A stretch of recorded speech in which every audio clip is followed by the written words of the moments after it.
주님의 말씀을 듣기를 원하오니 들을 귀를 열어 주시옵소서. 아버지여, 다윗을 통해서 우리가 많은 것을 배우고 있습니다. 우리의 다윗의 좋은 점과 또 인간의 연약함을 배움으로 우리가 어떻게 하나님 앞에 주님이 원하시고 주님이 기뻐하시는 삶을 살 수 있을지 오늘도 말씀하여 주시옵소서. 들을 귀를 열어 주시옵소서. 예수님 이름으로 기도합니다. 아멘. 골프를 아주 좋아하는 어떤 골프 강이 골프와 자녀의 공통점에 대해서 올린 글이 하나 있었습니다. 골프 치는 분들은 좀 금세 이해가 되실 텐데, 첫 번째는 골프와 자녀는 한 번 인연을 맺으면 끊을 수가 없다는 거죠. 두 번째는 잘못 치면 슬라이스가 나든지 잘못 때리면 안 된다 이거예요, 아이를. 슬라이스가 나든지 후크로 나가지고 자기가 원하는 방향으로 가지 않는다는 것입니다. 그리고 아주 잘못 때려버리면 오비가 나서 완전히 그냥 길 바깥으로 나가버려가지고 영원히 돌아오지 않는 수도 있다. 그리고 자랑할 때는 골프도 자녀도 굉장히 과장해서 자랑하는 습관이 있다. 아무리 고액 과외를 들여서 레슨을 받아도 자기 마음대로 안 된다. 자녀나 골프나 마찬가지다. 18홀을 다 돌고 나면 더 이상 해줄 게 없다. 아이가 18살 이상이 돼버리면 더 이상 말 듣지도 않고 해줄 것도 없다. 굉장히 일리가 있는 얘기 같지요. 골프와 자녀의 공통점. 그래서 골프를 하는 사람들은 항상 얘기합니다. 자기 마음대로 이 세상에서 안 되는 게 두 가지가 있는데, 골프하고 애들이다. 자녀는 마음대로 안 되죠. 자, 오늘 본문에 아주 이 한국말 표현이 좋죠. 이 콩가루 집안이 하나 등장합니다. 세상에 이런 콩가루 집안이 없어요. 어떻게 오빠가 자기 누이 동생을 강간을 해버려요. 우리 처음 읽은 본문이 바로 그 장면이었어요. 그리고 버려요. 그리고 동생이 형을 아주 추악한 계략을 세워서 암살해 죽여버립니다. 세상에 근데 이런 콩가루 집안에 더 놀라운 것은 이 집안의 가장이 누구냐? 성경이 그렇게 칭찬하는 다윗의 집안이다. 어떻게 이렇게 됐을까요? 다윗이 저지른 간음죄 그리고 살인죄, 이것이 가족들에게, 자녀들에게 남긴 상처의 흔적이 얼마나 깊었는가 하는 것이죠. 그래서 오늘 본문에서는 여러분, 우리 부모가 지은 죄, 이 죄가 자녀들에게 남기는 이 상처가 얼마나 깊은지, 그리고 이 상처를 어떻게 회복해야 하는지, 성경은 우리에게 뭐라고 가르치는지 이것을 배움으로 여러분의 가족 관계가 회복되는 역사가 일어나기를 주의 이름으로 축원합니다. 14절에서 17절의 말씀을 다시 한번 읽겠습니다. 시작. 암논이 그 말을 듣지 아니하고 다말보다 힘이 셈으로 억지로 그와 동침하니라. 그리하고 암논이 그를 심히 미워하니 이제 미워하는 미움이 전에 사랑하던 사랑보다 더한지라. 암논이 그에게 이르되, 다말이 그에게 이르되 옳지 아니하다. 나를 쫓아내보내는 이 큰 악은 아까 내게 행한 그 악보다 더하다 하되, 암논이 그를 듣지 아니하고 그가 부리는 종을 불러 이르되 이 계집을 내게서 이제 내보내고 곧 문빗장을 지르라 하니. 자, 자녀들은 부모의 죄수장을 그대로 물려받는다 하는 것입니다. 왜 우리가 거룩한 삶을 살아야 되는가 하는 것이죠. 다윗이 영적으로 나태해져서 자기의 힘을, 권력을 이용해서 남의 아내를 간음했죠. 그러나서 그 죄를 은폐하려고 자기를 위해서 지금 나가서 전쟁터에 싸우고 있는 그 남편 장군을 전쟁터에서 고의적으로 죽여버리는 이런 죄를 저지르게 되지요. 물론 다윗은 회개했고 하나님은 그의 죄를 용서해 주셨습니다. 그러나 그가 저지른 그 죄의 상처가, 죄가 그 가족과 아이들에게 남긴 상처가 얼마나 컸는가 하는 것을 오늘 본문이 보여주고 있는 것이죠. 가장 큰 영향을 받는 것이 장자였던 오늘 본문에 나오는 암논입니다. 자, 장자니까 여러분, 왕의 장자는 뭐예요? 왕세자지요. 그렇다면 이 사람은 특별한 이변이 없는 한 그 다음 다윗의 왕위를 계승할 위치에 있었습니다. 얼마나 영광스러운 자리입니까? 그런데 이 암논은 평소에 엄마가 다른, 자, 왕은 아내가 여럿이니까 다윗이 10명의 아내가 있었기 때문에 서로 다른 엄마를 가진 이 암논이 그러니까 이복 여동생인 다말을 혼자서 연모하고 있었습니다. 그래서 자기 여인으로 만들고 싶었지만 이것이 도저히 불가능했기 때문에 아주 계략을 세워서 이 여동생을 자기 방으로 유인해드리고 결국은 아까 본문에 나오는 것처럼 남자가 힘이 세니까 힘이 강함으로 저가 그녀보다 힘이 강함으로 강제로 동침하니라. 자, 그렇게 했는데 문제는 이 죄질이 아주 나쁜 것은 암논이 이렇게 여동생을 강간했을 뿐만 아니라 그렇게 했으면 어떻게 될까요? 금세 회개하든지 잘못했다고 했든지 용서를 빌어야 될 텐데 그러긴커녕 오늘 본문에 뭐라고 그랬어요? 그렇게 혼자서 연모하던 사람이 자기의 욕구를 채우고 나니까 전에보다 더 미워하게 됐다 그랬어요. 쫓아버렸다. 방에서 나가라고 쫓아버렸다. 근데 이 여동생은 당신이 오빠가 나한테 이렇게 하는 거는 조금 전에 했던 그 행동보다 훨씬 나쁜 행동이라고. 나를 쫓아내면 안 된다고. 그런데도 하인을 시켜서 쫓아내고 문빗장을 걸어 잠갔다. 오늘 본문을 그렇게 얘기하고 있죠. 왜 이렇게 됐을까요? 아버지로부터 그 죄성을 물려받은 거죠. 아버지도 그랬는데 나라고 왜 못하는가? 도저히 그야말로 해서는 안 될 일. 남의 아내를 아버지는 그렇게 했는데 나는 내 동생을 해서는 안 되지만 아버지도 했는데 이 죄성을 자녀들은 그대로 물려받게 된다는 거죠. 자기 죄는 하나님이 용서해 주셨어도 이것이 가족들에게 자녀들에게 남기는 이 상처는 이 죄는 죄를 낳는다 하는 것입니다. 거기다가 압살롬도 마찬가지죠. 압살롬은 바로 압살롬은 3남인데 제일 큰 형인 암논이 자기 친 여동생을 강간했죠. 거기에 대해서 분노를 갖게 됐고 그러다 보니까 암살을 계획을 했고 실제로 죽여버린 것입니다. 결국은 압살롬이 결국은 뭡니까? 동생의 복수를 위해서는 형제를 죽여도 된다. 사람을 죽여도 된다. 이런 가치관 갖게 된 거죠. 자, 사람을 죽여도 된다. 더군다나 자기 형인데 형을 죽여도 된다. 이런 가치관을 어떻게 가졌을까요? 이것도 결국 뭐예요? 아버지 다윗으로부터 온 것이죠. 지금 자신을 위해서 나라를 위해서 싸우고 있는 장군을 갖다가 고의로 죽여버렸잖아요. 자기 이익을 위해서. 그러니까 아버지도 그랬는데 나는 왜 안 되냐.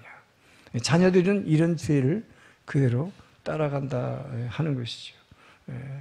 그러니까 아버지는 자기의 그 죄를 은폐하기 위해서 전쟁터에서 고의적으로 그 장군이 죽도록 했던 이런 걸 다 보았기 때문에 은연중에 이 압살롬도 아버지의 그 죄성을 받게 됐다 하는 것이죠.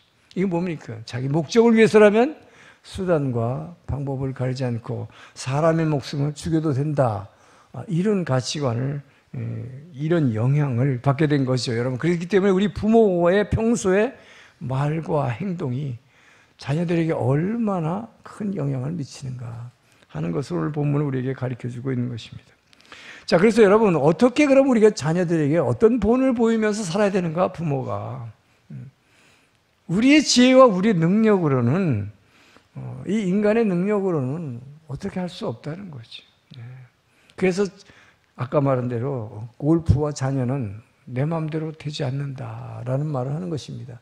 그렇다면 내 마음대로 안 되면 우리는 어떻게 자녀를 양육하고 훈계해야 되는가. 그래서 성경은 그리스도를 본받는 것 이외에는, 우리가 부모가 그리스도를 본받아 사는 것 이외에는 이 자녀들에게 본을 보일 것이 아무것도 없다고 말하는 것이죠. 자, 베드로전서 2장 21절을 봅니다. 있습니다.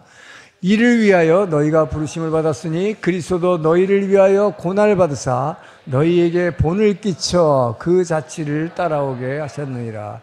주님이 우리에게 무슨 본을 끼쳤다고 그랬어요? 우리를 사랑하기 위해서 자신을 희생하신 본을 보이신 것입니다. 자녀들은 부모가 나를 사랑하기 위해서 희생하고 있는 그 본을 보이는 것에 가장 영향을 받아요. 좋은 영향을 받아요. 죄송하지만 제 사위 자랑을 좀 하려고 그래요. 제 사위가 미국에서 의사를 하는데, 의사라기보다도 그 사람은 평신도로서 주일날은 뭐 다른 지역에 가서 영어로 설교를 합니다. 차세대 목사가 아니지만 요즘 목사가 너무 부족하기 때문에 영어로 설교하는 목사가, 젊은 목사가 거의 없어요. 그래서 각 교회에서 이렇게 요청을 해가지고 주일날 되면 뭐 시카고도, 제가 휴스턴에 사는데 시카고도 가고 샌프란시스코도 가고 뭐 이렇게 해서 말씀을 전하러 다녀요. 굉장히 근데 이렇게 좋은 신앙을 물려받은 게 뭐냐면 자기 어머니한테서. 그 어머니가 이 아이 때, 아주 어릴 때 누이 동생하고 둘이를 데리고 그 어머니가 이혼을 당해서 혼자 살게 됐어요. 그래서 이 어린 아이들 둘을 데리고 미국으로 70년대에 혼자 이민을 와가지고, 80년대 이민을 와가지고 빵 공장에서 이 토스트 빵을 굽는데 그 여름에 더운 30도가 넘는 더위에서 토스트 빵 공장에서는 그게 100도가 된대요. 그 온도가. 뭐 그러니까 완전히 이 찜통 속에 살아가지고 하루 종일 그 찜통 속에 살다가 이 두 아이들을 위해서 그렇게 고생하고 와서 밥을 차려준 다음에 혼자서 옆방에서 무릎 꿇고 이 두 아이를 위해서 기도한다는 거예요. 매일 그렇게 기도했다는 거예요. 왜 제가 이 얘기를 어떻게 알았냐? 저희 딸하고 결혼했는데 저희 딸이 교수를 했는데 글쎄 미국에서 시집살이를 시키는 거예요. 그래서 힘들다고 그러길래 사위한테 제가 연락을 해서 한국에서도 요즘 시집살이 안 시키는데 자네 돈 많은데 어머니를 좀 딴 데다 집 사들여서 따로 살면 안 되겠냐 그랬더니 지금 그 얘기를 하는 거예요. 제가 어렸을 때 어떻게 우리 어머니가 나를 키웠는데 그 어머니의 기도 때문에 오늘의 제가 있습니다. 제가 아버님을, 저를 굉장히 존경하지만 이것만큼은 제가 순종하기가 좀 어렵습니다. 제가 거기서 은혜를 받았어요. 여러분, 그렇기 때문에 뭡니까? 우리 자녀가 가장 받는 좋은 영향은 우리가 그리스도의 본을 희생하는 본을 보여주는 것이죠. 그래서 사도 바울도 이렇게 얘기했어요. 고린도전서 11장 1절을 봅니다. 시작. 내가 그리스도를 본받는 자가 된 것 같이 너희는 나를 본받는 자가 되라. 여러분, 사도 바울이 얼마나 대단합니까? 내가 그리스도를 본받는 자가 됐다. 그러니까 너희들은 내가 하는 대로만 하면 돼. 이거 굉장한 거죠. 이런 말을 할 수 있다는 게 크리스찬으로서 굉장한 것입니다. 그래서 우리가 복음선거에서 예수님처럼 바울처럼 그렇게 살 수 없을까라고 우리의 본이 됐잖아요. 왜 그 본이 된 것입니까? 바로 예수님께서 아버지께 죽기까지 순종하기 위해서 자기의 생각과 나의 판단을 모두 내려놓고 내 뜻대로 마옵시고 아버지 뜻대로 없었어요. 자, 무슨 일을 할 때에도 내 뜻과 내 생각과 판단을 내려놓고 아버지의 말씀대로 순종하려는 그 예수님의 본을 이 바울이 본을 받았다고 자기가 얘기하는 거잖아요. 그러니까 나는 내 생각과 내 판단을 다 내려버렸다. 오직 주님께서 말씀하신 대로만 순종한다. 그리고 그 주님께서 우리에게 보여주신 본은 뭡니까? 다른 모든 사람들을 위해서, 자기를 위해서 살지 않고 다른 모든 사람을 위해서 자신이 스스로 손해보고 자신의 인생을 희생시키는 이런 본을 보여주신 것이죠. 바로 바울은 그 본을 보이고 사는 것입니다. 전 여러분들이 자녀들에게 그 본을 보이도록 여러분의 평소의 말과 행동을 통해서 나는 내 생각과 판단대로 살지 않고 주님의 말씀대로 살겠다. 이 살아가는 모습 보이기를 주님 축원합니다. 그리고 나는 나를 위해서보다는 다른 이웃을 위해서 나를 희생하고 내가 손해보며 살겠다. 이 본을 보이시기를 주님 축원합니다. 자, 그래서 두 번째 성경 우리에게 뭐라고 자녀를 가르치라고 얘기하고 있는가? 주님의 교양과 훈계로 자녀를 가르치라라고 말합니다. 이것이 에베소 6장 4절 있습니다. 시작. 또 아비들아 너희 자녀를 노엽게 하지 말고 오직 주의 교훈과 훈계로 양육하라. 자, 주의 교훈과 훈계로 양육하라. 그런데 다윗은 자기는 그렇게 하나님 말씀에 잘 순종해서 하나님 마음에 합한 자라고 그랬는데 자녀 교육에는 완전히 실패했다는 걸 볼 수 있어요. 왜냐, 다윗은 장남이 자기 여동생을, 이건 다윗의 이 유일한 외동딸이었어요. 그럼 자기 아들이 자기 딸을 강간을 했는데 이 보고를 받았습니다. 그래서 몹시 노했다라고 오늘 본문을 말합니다. 근데 몹시 노했다라고만 했지 아무런 징계를 하든지 무슨 조처를 하지 않았다 하는 것이죠. 압살롬에도 마찬가지예요. 압살롬이 자기 형을 그래서 분해서 죽였는데, 아니 동생이 형을 죽였는데 보고를 받고 몹시 노했다 그랬지만 거기에 대해서도 아무 조치도 하지 않았습니다. 왜 그랬을까요? 다윗은 자기 백성들에게는 굉장히 존경받는 성군이었어요. 정말 정의롭고 공의로운 왕이었습니다. 그리고 사랑이 많은 왕이었습니다.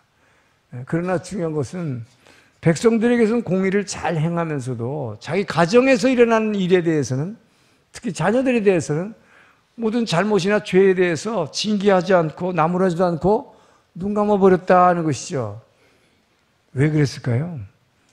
자기가 지은 죄가 크기 때문에 그래요.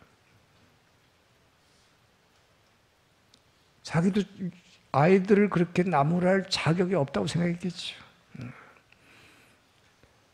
그러나 중요한 것은 주님의 말씀으로 훈계하라. 그래서 그 주님의 말씀으로 훈계하라는 것입니다. 내 자신을 가지고 훈계할 수가 없잖아요. 자신이 없잖아요. 나를 본받으라 소리를 할 수가 없잖아요. 뭐라고 야단칠 수가 없잖아요. 그래서 성경은 주님의 말씀으로 훈계할 수밖에 없다 말하는 것입니다. 그래서 여러분, 이 사람은 자녀를 너무 사랑했기 때문에, 특히 이 다윗의 자녀 사랑은 성경을 보면 정말 그게 여기저기서 이렇게 느낄 수가 있는데 너무 사랑했어요. 과잉된 자녀 사랑입니다. 그래서 원래 암논이 이 장자가 자기 이 여동생을 유인할 때 아버지를 이용했어요. 사실은 꾀병이 났어요. 그 여동생을 자기 방으로 불러들여야 되는데 어떤 방법이 없었는데 아버지 막 위로해주고 그래요. 너 원하는 게 뭐냐? 그러니까 소원이 뭐냐? 그러니까 그 여동생이 내가 좋아하는 쿠키를 만들어서 내 방에 좀 갖다 대. 뭐 그거야 아무것도 아니니까 너 빨리 놔야 돼. 그렇게 해줬다 이 말이에요. 바로 다윗의 과잉된 자녀 사랑, 과도한 자녀 사랑이 이 아들이 지금 무슨 죄를 지으려고 엄청난 음모를 꾸미고 있는데 이거를 알아챌 수 없었던 거죠. 무조건 아이를 그냥 사랑하고 덮어주기만 하려고 했으니까. 결국 이렇게 되다 보니 결과는 어떻습니까? 이 아들의 장남이 강간죄를 막질 못했을 뿐만 아니라 오히려 결과적으로 도와줘 버리는 결과가 되죠. 이걸 뭐라 그래요? 죄를 방조한다고 그러죠. 옆에서 도와주는 결과를 얻었다. 결국 이것 때문에 압살롬에게도 또 뭐예요? 압살롬이 자기 형을, 이 암논을 부인해서 여동생의 복수를 하기 위해서 자기 형을 죽여버리는 이 살인죄를 결국 아버지가 방조한 결과를 가져왔다 하는 것이죠. 삐뚤어진 자녀 사랑의 결과다. 여러분, 자녀들이 아무리 사랑스럽고 아무리 귀엽다고 귀하다 할지라도 정말 잘못했을 때는 반드시 주님의 말씀으로 근거해서 징계하고 훈계하시길 주로 축원합니다. 내 말 가지고는 안 되는 거예요. 왜? 나도 죄인이니까. 그러니까 권위가 안 쓰잖아요. 그러니까 주님의 말씀으로 훈계하시길 주님 축원합니다. 자, 셋째로 자녀들과 대화를 해줘야 된다는데 압살롬을 뿐만 아니라 자녀들이 이 다윗하고 아버지하고 꼭 한번 말하고 싶었어요. 대화를 원했어요. 근데 다윗은 계속 거절했습니다. 그러니까 특히 이 압살롬이 형을 죽여버린 것은 이 분노에서 형을 죽이는데 뭐예요? 아버지하고 좀 제발 대화를 하게. 이 죽인 것에 대해서 아버지가 화를 내고 나중에 이제 지방으로 꼴 보기 싫다고 너 어디 시방에 가 있어 그랬는데 아버지를 그렇게 보고 싶다고 했는데 끝까지 거절했습니다. 이 상처가 아버지로부터 대화를 거절당한 상처가 분노가 됐고 이 분노가 점점 지나니까 원한이 됐고 이 원한이 뭐예요? 아버지를 대적해서 반역을 하게 되죠. 아버지를 죽이겠다고 반역, 정권을 빼앗았을 뿐만 아니라 아버지의 후궁들을 신하들이 보는 앞에서 10명이나 강간을 해버렸어요. 얼마나 처참합니까? 이 집안이 이제 이런 콩가루 집안이 이 세상에 어디 있어요? 왜 이런 결과를 가져왔는가 하는 거예요. 대화를 안 해주니까. 저는 여러분들이 항상 원할 때마다 대화해 주시는 아버지가 있습니다. 우리는 여러분이 힘들 때 그 아버지 앞에 나서 얼마든지 말하면 아버지는 여러분의 말을 들어주잖아요. 그 아버지를 본받기를. 그래서 자녀들이 원할 때 항상 먼저 들어주고 거기에 응답해 주기를 주의로 축원합니다. 자녀를 양육하는 방법에 대해서 성경이 말씀하셨습니다. 자, 20절에서 22절 말씀을 읽습니다. 시작. 그의 오라버니 압살롬이 그에게 이르되 내 오라버니 암논이 너와 함께 있었느냐? 그러나 그는 내 오라버니 이것으로 말미암아 근심하지 말라 하니라. 이에 다말이 그의 오라버니 압살롬의 집에 있어 처량하게 지내니라. 다윗 왕이 이 모든 일을 듣고 심히 노하니라. 압살롬은 암논이 그의 누이 다말을 욕되게 하였으므로 그를 미워하여 암논에 대해서 잘잘못을 압살롬이 말하지 아니하니라. 말하지 않고 죽여버리기로 하고 죽였다, 암살했다 그 얘기입니다. 자, 여기서 우리는 이 형제간의 상처, 이 상처는 즉각 치료해야 된다. 가정 내에서 일어난 상처와 분노는 바로 치료하지 않으면 안 된다 하는 것이 오늘 본문이 우리에게 주는 메시지입니다. 미국의 서부 개척 시대에 햅필드라는 가문하고 맥코이 가문이라는 두 개의 가문이 돼지 새끼 한 마리가 이게 어느 가문의 소유냐라는 문제로 싸움이 붙었어요. 근데 이 싸움이 돼지 새끼 한 마리의 소유권 분쟁이 점점 커져가지고 양가 간에 12년이나 싸움이 계속됐어요. 서로 막 죽이는 거예요. 이 싸움의 결과로 이 햅필드라는 가문에서 3명이 죽었고 맥코이 가문에서 7명이 죽었고 그리고 그 집에서 일하는 2사람이 죽었어요. 전부 12명이나 돼지 새끼 한 마리 때문에 12명의 귀한 사람의 생명이 살해됐다는 것입니다. 자, 이 양가 가문의 어느 누구도 돼지 새끼 한 마리가 사람 생명보다 그렇게 귀하냐? 그렇게 생각한 사람 없어요. 그런데 왜 이런 일이 일어났냐? 두 가문이 원래는 정말 친형제같이 친했던 가문인데 뭐 조그만 일로 사소한 일로 틀어져가지고 원수가 돼가지고 이렇게 싸우다가 보니까 뭐예요? 서로 받은 상처와 미움을 치유하지 않으면 그것이 점점 커져서 사람을 살인하기까지 이르게 된다는 것이죠. 결국 뭡니까? 오늘 본문에서 나오는 건 뭡니까? 본문에서 자기 여동생을 강간하고 버렸던 그 형에 대해서 뭐예요? 그 형이 이 분노가 상처가 되니까 결국 형을 죽여버리게 됐죠. 그리고 그 형을 그렇게 나쁜 짓을 했는데도 아무 징계도 안 하고 내버려두고 눈 감아주는 아버지, 장남이라고 봐주는 아버지, 그 아버지에 대한 분노가 치유가 안 되니까 그래서 자꾸 아버지하고 대화하자는데 아버지가 거절하니까 이 분노가 점점 원한이 되고 결국 뭐예요? 반역을 해가지고 아버지를 죽이려고까지 하게 되죠. 가족 내에서 이 상처가 치유되지 않으면 바로 엄청난 결과를 가져온다는 것입니다. 자, 그렇기 때문에 여러분, 가정 내의 갈등은 하루속히 해결하지 않아요. 그래서 성경에서 뭐라 했어요? 분을 내어도 하루를 넘기지 말라. 가족 간에 또 친한 사람 간에 서로 갈등이 생겼을 때 이 갈등을 풀고 나면 어떻게 돼요? 갈등이 있을 때는 괴롭지만 풀고 나면 전보다 더 관계가 돈독해집니다. 그런데 이 형제 간의 갈등, 부부 간의 갈등, 이 가정 내 갈등을 바로 해결하지 않고 그냥 점점 끌고 가면서 어두움 가운데 있어. 이 어두움 가운데 있으면 어떻게 될까요? 자기 자신도 점점 죽어갈 뿐만 아니라 가족 모두를 불행과 죽음으로 몰고 가는 것입니다. 이것이 진짜 불행한 것이죠. 그래서 성경은 뭐라고 그랬어? 형제간에 서로 불쌍히 여기고 서로 용서해라. 자, 에베소 4장 32절 있습니다. 시작. 서로 친절하게 하며 불쌍히 여기며 서로 용서하기를 하나님이 그리스도 안에서 너희를 용서함 같이 하라. 용서해야 된다. 형서를 불쌍히 여기고 용서해야 된다. 그래서 왜 우리가 어둠 가운데 있으면 정말 이 가족 전체를 불행으로와 죽음으로 몰고 가는가? 그것을 야고보가 이렇게 얘기했어요. 야고보서 3장 16절. 왜 우리가 빨리 여러분 안에 있는 이 분노와 미움을 빨리 이 상처를 빨리 풀어버리지 않으면 안 되는가?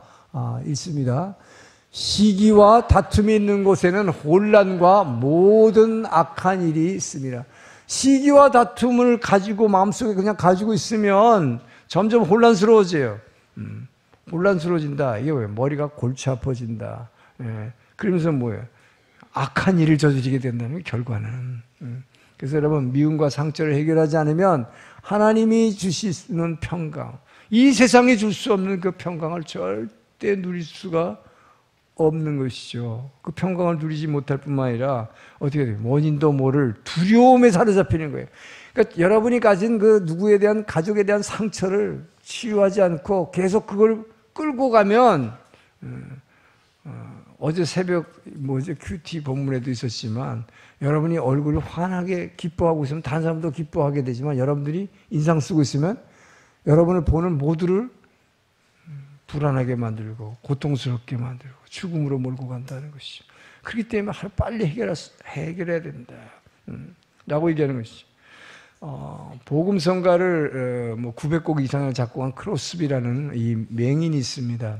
이분은 늘 기뻐하는 얼굴로 감사가 넘쳐요. 그러면서 찬양을 하고 다녔어요. 그러니까 사람들이 당신은 어떻게 눈도 안 보이는데 그렇게 매일 기쁠 수가 있느냐? 정말 내가 매일 기쁘게 이렇게 살 수 있느냐? 그랬더니 그분이 그렇게 얘기했다는 거죠. 당신들은 세상에 이렇게 보이는 게 많으니까 이 세상을 보니까 이 죄로 가득한 세상을 보다 보니까 거기서 상처받고 분노를 가지고 그러고 살아가지만 나는 이 죄로 가득한 세상이 안 보여요. 그러니까 나는 맨날 우리 주님만 바라보고 사니까 그 빛 가운데 사니까 나는 기쁨이 넘칩니다. 이렇게 말했다는 거예요. 오히려 누가 더 행복한가요? 그죠? 이 죄 많은 이 세상 진짜 안 보는 게 훨씬 행복한 사람인 것 같아. 그죠? 자, 그래서 우리는 이 세상에서 상처받지 않고 살려면 또 상처받은 여러분이 이 세상에서 받은 상처를 어떻게 해결해야 되는가? 성경은 우리에게 어떻게 해결하고 가르치는가? 자, 베드로전서 3장 8절 있습니다. 시작. 마지막으로 말하노니 너희가 다 마음을 같이하여 동정하며 형제를 사랑하며 불쌍히 여기며 겸손하며. 자, 이것은 여러분이 정말 형제를 용서하고 서로 사랑하고 여러분의 상처를 빨리 풀어버리려면 성령의 은혜를 받지 않고는 안 된다. 내가 결심해가지고 용서가 안 돼요. 그죠? 암만 생각해도 여러분 밤새 생각하고 수천 번, 수만 번을 생각해도 용서가 됩니까? 안 돼. 생각하면 할수록 더 분하고, 더 억울하고, 더 서운해져. 그래서 이 흙으로만, 이 인간이 흙이잖아요. 이 흙 이 흙덩어리 머릿속으로 자꾸 생각하면 더 어둠 속으로 빠져버리는 거죠. 해결책이 안 나온다. 그래서 어떻게 돼요? 성령의 은혜 없이는 하나님께서 내 죄를 용서하신 그 은혜와 사랑, 여러분, 그래서 그 주님의 사랑이 내게 느껴지지 않으면 용서 못하는 거예요. 불쌍히 여길 수가 없어요. 미워지죠. 더 화가 나죠, 생각할수록. 그래서 저는 여러분들이 먼저 그래서 무슨 이 상처를 받았을 때 이것을 해결하는 제일 좋은 방법, 주님 앞에 나와서 부르짖으며 그의 은혜를 사모하기를 주님 축원합니다. 이것밖에 없다. 그 은혜가 내 안에서 넘쳐나지 않으면 절대로 용서가 안 되고 절대로 갈등을 풀 방법이 없다고 성경은 말하기 때문이다 하는 것이죠. 내가 먼저 주님의 은혜와 사랑을 느낄 때에, 그 사랑이 안에 채워질 때에 비로소 다른 사람도 용서하는 마음이 생기게 되고, 그 사랑 때문에 화해하고 상처를 치유할 수 있게 되기 때문이다 하는 것이죠. 그래서 여러분, 이 성령 체험했다, 성령 체험하기를 많이 원하는데, 성령 체험의 형태는 여러 가지로 나타납니다. 여러 가지 성령 체험했다는 말을 많이 듣는데, 정말 여러분이 성령 체험했다는 증거가 무엇일까? 진짜로 성령 체험한 사람은요, 정말 그분의 은혜를 체험한 사람은 이웃과의 관계가 아름다워진다. 이 변화가 있는 사람, 이것이 진짜 성령 체험한 사람이에요. 그래서 성령을 체험한 사람은 부부관계가 나빠졌을 때도 금세 어떻게 해서라도 빨리 해결하려고 자기가 먼저 화해의 손을 먼저 내미는 용기를 가져요. 그리고 성령 체험한 사람은 상대방이 화해의 손을 내밀면 금세 받아들여요. 근데 그렇지 않은 사람은 어떻게 해? 끝까지 자기 자존심 세우느라고 상대방이 화해의 손을 내밀었는데도 거절해. 이것은 자기를 죽음으로 몰아가는 거잖아요. 그래서 여러분, 정말 이 성령을 진짜 체험했다고 하는 진짜 귀한 증거는, 여러분이 상처받았을 때 부부관계나 또 부모 자식 관계나 또 형제 관계에 있어서 또 성도 관계에 있어서 모든 관계를 원만하게 모든 사람과 화평하기를 주의 이름으로 축원합니다. 그것이 여러분이 성령 받았다는 증거다 하는 것이에요. 자, 그리고 두 번째로는 성경이 우리에게 이 상처를 치유하는 방법을 가르쳐 주는 것은 감사하라. 감사하는 것이 상처 치유의 가장 좋은 방법이라고 얘기하겠습니다. 골로새 3장 15절을 읽습니다. 시작. 그리스도의 평강이 너희 마음을 주장하게 하라. 너희는 평강을 위하여 한 몸으로 부르심 받았나니 너희는 또한 감사하는 자가 되라. 여러분, 그리스도께서 우리를 부르신 이유가 여러분에게 평강을 주시기 위함이다. 정말 그렇죠. 하나님은 여러분을 자녀로 부르셨는데, 이 자녀로 부르신 가장 중요한 목적이 뭐라고 얘기하느냐? 평강을 주시기 위한 것이다. 여러분이 행복하기를 원하는데, 행복이라는 것은, 이 기쁨이라는 것은 어디서 오느냐? 여러분이 마음이 평안할 때, 마음이 평안하지 않으면 기쁨과 행복이 있을 수가 없죠. 그래서 주님은 여러분을 평안을 주시려고 자녀로 부르셨다고 성경은 말합니다. 자, 그런데 이 주님이 주시는 평강, 이 평화는 언제 느낄 수 있는가? 모든 일에 범사에 감사할 때. 여러분에게 주신 그 은혜에 대해서 그냥 한 가지, 몇 가지 다 감사하기 시작하면 이 모든 상처가 저절로 치유된다. 내게 있는 아픔과 이 불만과 원망들이 사라져버린다.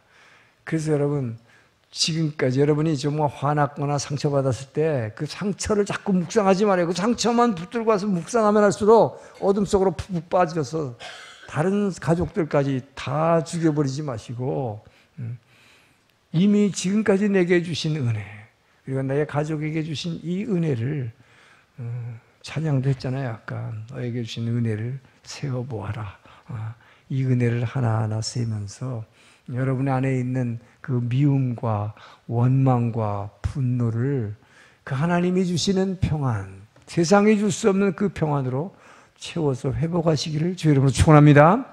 자, 그렇기 때문에 여러분, 예수 믿고 신앙생활 한다는 건 뭐냐? 예수 믿고 이 교회 다니면서 신앙생활 한다는 것은 한마디로 얘기하면 뭐냐? 회복을 위한 것이다. 이 목적은 회복이에요. 예수님이 십자가에 죽으시고 부활하신 것이 또 관계 회복을 위한 것입니다. 그렇기 때문에 여러분 진짜 예수 믿고 예수 믿는 이 목적은 깨어진 관계를 다시 깨어졌던 거 다시 붙이는 거. 여러분이 병들었던 거 다시 뭐예요? 건강하게 만드는 거예요. 거리가 멀어졌던 관계를 다시 친하게 가깝게 하는 거예요.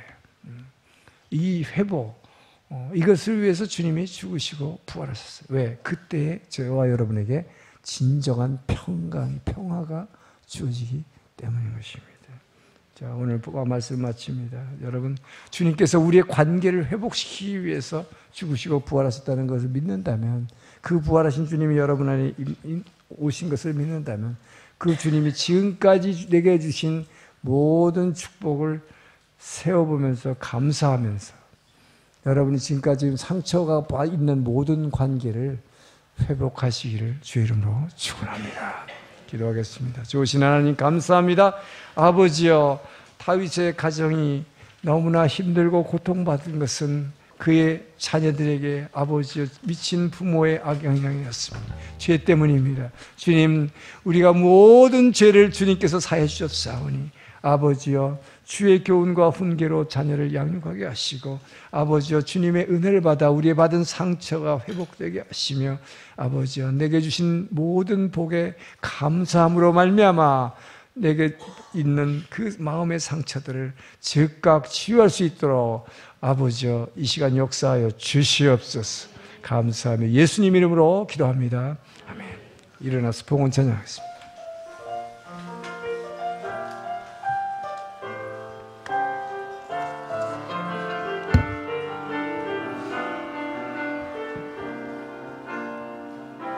주보혈 날 정결케 하고 주보혈 날 자유케 하니 주 앞에 나 예배하는 시간 나의 모든 것을 주께 드리네. 주의 손 날 위해 지키셨고 주의 발 날 위해 박히셨으니 이제는 내가 사는 것이 아니요 오직 주를 위해 사는 것이라. 주의 손에 나의 손을 포개고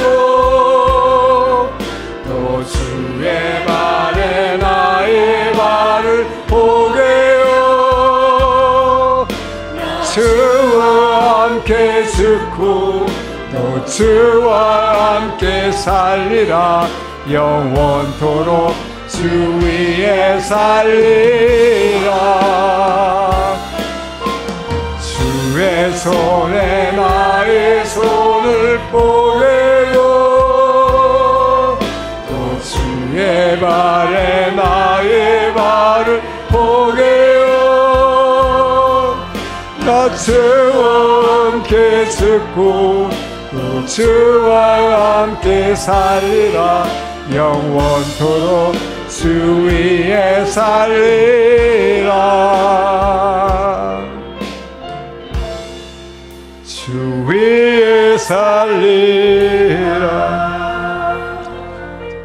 주님, 우리에게 매일의 삶 가운데 평안을 주시기 위해서 우리를 자녀로 부르신 주님, 우리가 주님께 모든 일에 어떠한 일이 일어나도 감사함으로 이 상처를 회복하기를 원하시는 그 주님의 말씀으로 우리가 한 주간도 승리할 수 있게 하시니 주님 감사합니다. 주님의 은혜에 감사하여 우리에게 허락하신 물질을 구분하여 주의 제단에 올려드린 그 손길들을 기억하여 주시고 그들의 필요와 비어있는 창고를 채워 주시옵소서. 아버지여, 이들이 갖고 있는 마음의 상처를 바로 주님의 은혜로 치유하여 주시고 우리의 육신의 질병도 고쳐 주시옵소서. 우리가 드린 이 헌금이 일본 열도를 변화시키는 일에 크게 사용될 수 있도록 기름 부어 주시옵소서. 이제는 우리를 사랑하시고 구원하신 예수 그리스도의 은혜와 아버지의 그 크신 사랑하심과 성령 하나님의 감동, 감화, 교제, 교통하심이 오늘의 말씀을 듣고 이제는 어떠한 일이 있어도 주의 교훈과 훈계로 자녀들을 양육하며 주님의 은혜를 받아 내가 있는 상처를 회복하고 늘 감사함으로 주님이 주신 평안을 누리리라 결단하며 한 주간을 시작하는 동경원 우리 주의 백성들 머리 위에 주변에 있는 구원받아야 할 이웃 주민들 위해 이 복음을 들고 땅끝까지 전하는 모든 선교사님들 위해 이제로부터 영원토록 함께 하시기를 간절히 축원하옵나이다.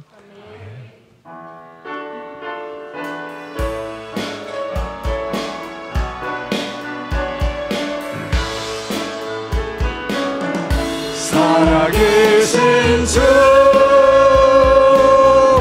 나의 참된 소망 걱정 근심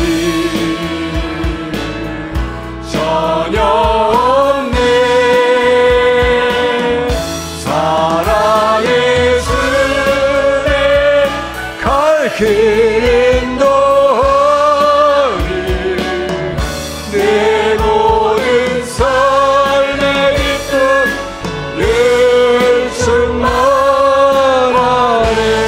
우리 주님께 감사와 영광의 박수를 드립니다.